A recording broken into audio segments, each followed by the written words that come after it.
নাগরিকত্ব পাওয়ার উদ্দেশ্য যুক্তরাষ্ট্রে গিয়ে সন্তান জন্ম দেওয়ার জন্য ভিসা ব্যবহার করা অনুমোদিত নয় বলে জানিয়েছে মার্কিন দূতাবাস।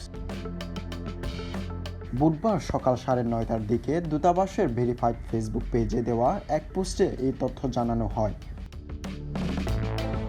পোস্টে বলা হয়, কোনো ব্যক্তি যদি শুধুমাত্র সন্তানের নাগরিকত্ব পাওয়ার উদ্দেশ্য যুক্তরাষ্ট্রে ভ্রমণ করেন তাহলে তা ভিসার শর্তের পরিপন্থী।